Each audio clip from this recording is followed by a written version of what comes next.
Hey guys, it's M4J here and welcome to Resort Boss Golf. This game looks good from what I've seen so far. I'm yet to actually play it. Let me turn the music down just a smidge. I'm yet to actually play it myself, but I've watched videos of other people playing it. And it is very reminiscent of a game that I used to very much enjoy playing when I was younger. So for those of you who know the video game industry, you'll have heard the name Sid Meier's. He created the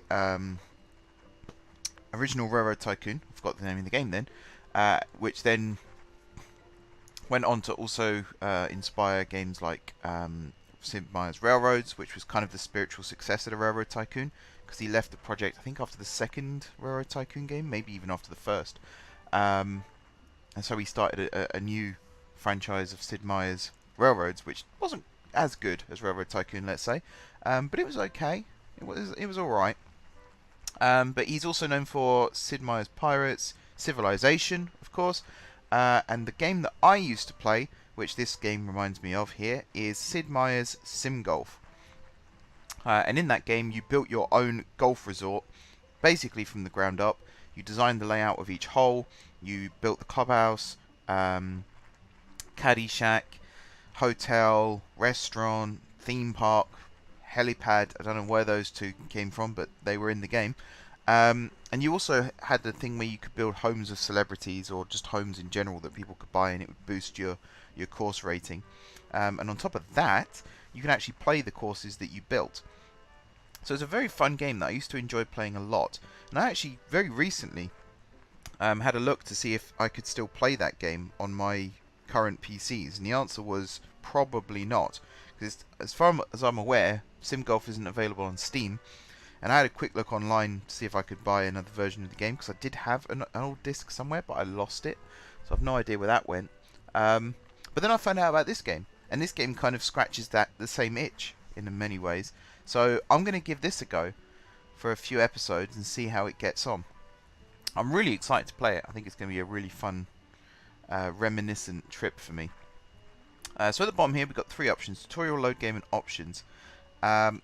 I guess I'm going to do the tutorial first in this episode, and then next episode hopefully we get to start building our own golf resort. Alright, welcome to Resort Boss Golf. Managing your own golf resort isn't an easy job. In fact, there are even degrees that one can take in order to learn the ropes and do a good job. I believe that is actually true. We don't have that kind of time, however. Yeah, 3 years is a long time. So we created a short series of tutorials that will hopefully teach you enough to set you on a successful career. I was doing so well then. I was doing so well. I was so near the end. To set you on a successful career in golf resort management. Let's start off at the beginning. Camera movement. That's, as far as I'm aware, quite easy. WASD to move around. It says press the mouse wheel to rotate the camera, or Q and E. Well, I haven't got a mouse plugged in at the moment, so Q and E. Alright. Congratulations, you are now able to move the camera around and get a good look at the resort you are building. Hooray. Other than the camera movements, most of the interaction in the game is done via mouse clicks. Left click on something to execute an action, and right click to cancel the current action. A lot of actions, such as building and placing tiles, can also be click and dragged to allow you to build on an area at once, instead of having to do it one by one. When the time comes, give it a try. Now we'll be unlocking the game UI so that you can begin building and creating your perfect golf resort.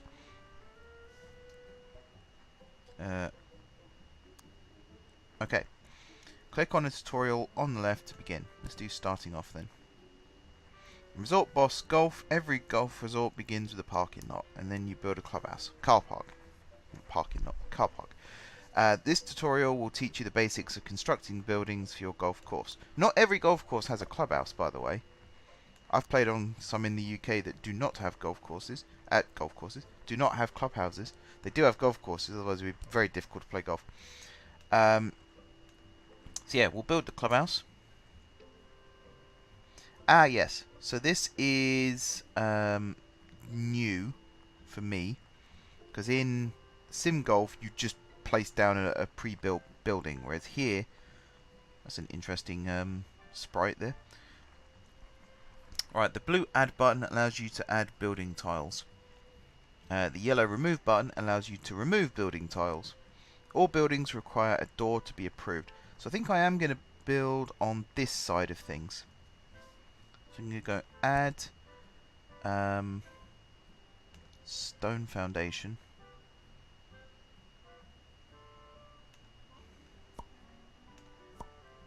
Nope.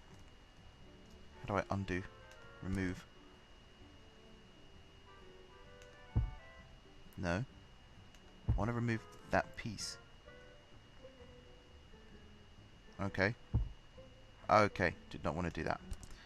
Stone foundation. Oh, I see. Okay. I see. Alright, I'm just going to leave it like that for now. So I need to put a door in. So let's go with double doors. Oh wow, it's actually a lot bigger than I was expecting. Sure, we'll do that. And then windows, we want long windows on the bottom here. Do I have money at the moment to worry about? I don't think I do, which is kind of a good thing because I'm spending it all. Should we put some awnings? Don't think I can there actually. Oh no, I can. Why won't it go with Walter White, which is an ingenious name, I suppose. It's not the worst name in the world. I've not watched Breaking Bad, so. Roof type, we'll go gabled. Did I mean to do gabled? Oh god, no, I don't think I did mean to do gabled. Oh, I also didn't mean to change the name of. How about hipped? Aha, hipped, good. And we'll have a red roof. No, we'll have a white roof. Oh god, no, that looks awful. We'll have a black roof. And difficulty and risk. Span is the width of your golf hole related to its length. Adding tiles to a hole will increase its span. Removing tiles will reduce its span. You can add and remove tiles using the blue and yellow buttons. Placing landscaping tiles and hazards will automatically add to the hole's play area. Difficulty is the relation between hazards and difficult tiles, rough, grass, dirt, and the good tiles, fairway and green, of your golf hole. You can increase the difficulty by manipulating this ration. I think they meant ratio. If the hole is too easy, try adding a bunker. If the hole is too hard, try adding more fairway space. Risk is the measure of the number of difficulty. I keep saying difficulty. The number of difficult shots expected to be taken by the golfer, especially when it comes to reaching the hole. You can increase risk by placing more hazards and difficult tiles in the way of the basic hole path, the yellow line from tee to hole, and reduce it by making sure the path is clear of any difficulty. Besides that, the path for a hole is automatically calculated based on the distance between the tee and the hole. So yes, in golf, up to, I think it's 250 yards, so 0 to 250 is a par 3, 250 to, I think it's 450 these days. I know it's gone up recently, is a par 4, and then anything longer than that is a par 5. It might have changed a bit from when I used to play. And I should say at this point, I used to play golf a lot when I was younger. I was captain of my team when I played junior level. I think I was one of the youngest. Holes are graded on span, risk, and difficulty. Let's begin with span. Span can be adjusted by adding or removing play tiles to the hole. The more play tiles in relation to the hole length, the bigger the span, and vice versa. You can remove play tiles by using the blue and yellow buttons, or you can just add new landscape tiles and they'll get automatically added to the hole.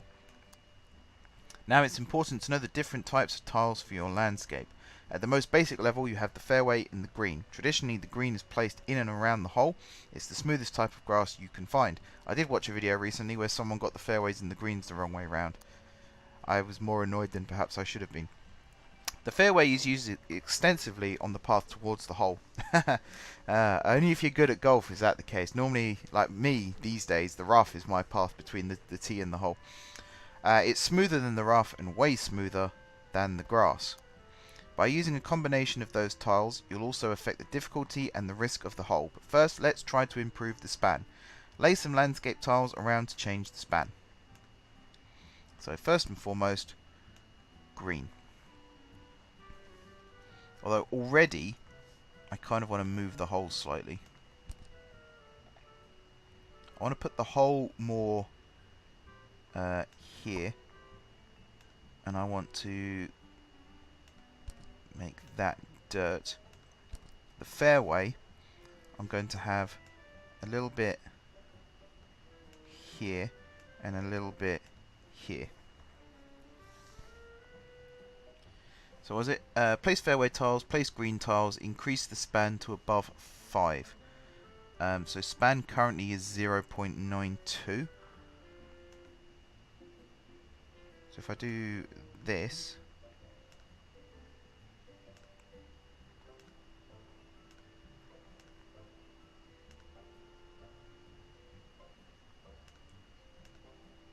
there we go. Great. You got a nice open and wide course. The span is at a decent level of challenge, though golfers have their own opinions on it. Now let's move on to difficulty. Difficulty is the ratio between good tiles and bad tiles. I think I've already read this as well. If the ratio is in favour of fairways and greens, you'll have an easy hole, otherwise it'll be hard. Therefore, you can adjust the difficulty simply by balancing the number of tiles. And we're going to surround pretty much the entire green, like so. I'm also going to add, so let's see, what else we got? More bunkers maybe? So I'll add a bunker here, a little one there. Oh, it worked. Congratulations. I think there was another box came up just then that I missed. Congratulations, you just completed your first hole. Now you know the basics of how to create the hole to your liking.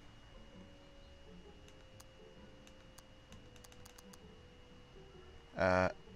I think I just skipped through some things there. As a designer, it's up to you to find the balance between their opinions. So this is to do with height. Now that you know what to do, feel free to customize the hole further, or just click the accept button in green to commit the plan of the hole. So I'm going to lift the land up here a bit more. Game.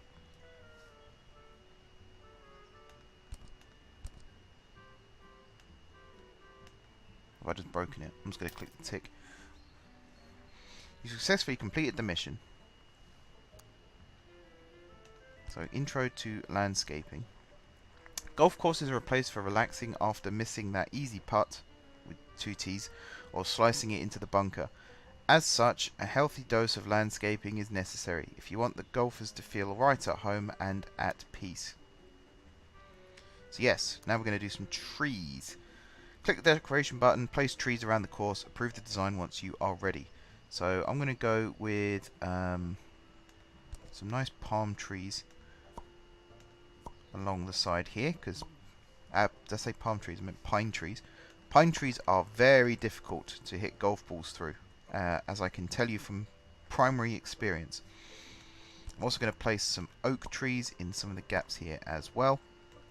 There are some trees that are really easy to punch a ball through the branches of, and then there are some trees that are very difficult to punch the ball through.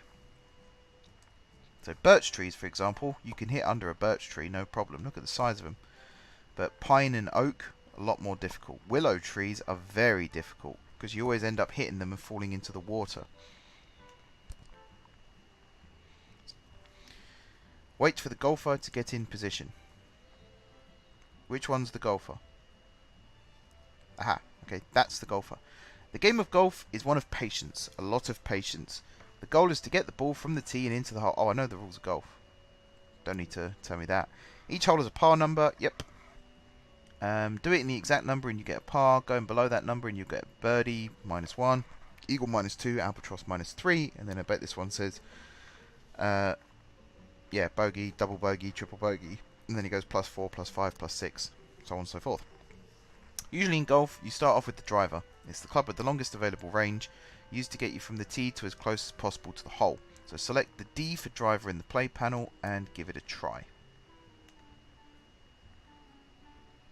So I kind of want to land somewhere over here. I've put this hill here so that you either run down this way and have a longer distance to the green, or you run down this way and end up in the water.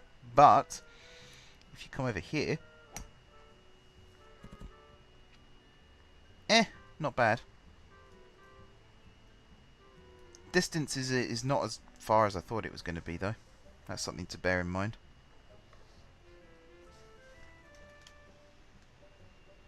Come on, golfer. Hopefully you get to build a golf buggy place.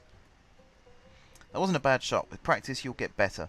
Now, after you drive, the club you use depends on the location you are at. Golf clubs come with different lofts. That is the angle on their face. Yep, know that. The higher the number of the club, the higher the loft. The higher the loft, the higher the face angle, which reduces distance and increases height. Adds a lot of height. Oh, yeah, I already paraphrased it. If you landed in the green, no, where the hole is, you tend to switch the putt to try and get the ball inside. The putter has a very low face angle. I think it's 6 degrees is the angle of a putter face. Everyone thinks it's 0, but it's not. It has a slight loft. I think that's so that it doesn't push the ball into the ground and cause it to bobble up. Although it does still happen from time to time. The putter has a very low face angle, capable of to give you more capability of taking a very straight shot down the very smooth terrain. I think that said. If you landed in the bunker where there is sand, you will usually switch to a wedge to try and get some height in the ball to get out of there. Wedge clubs tend to have a very high face angle. They also have a lot more grooves, and it's actually the grooves that give the spin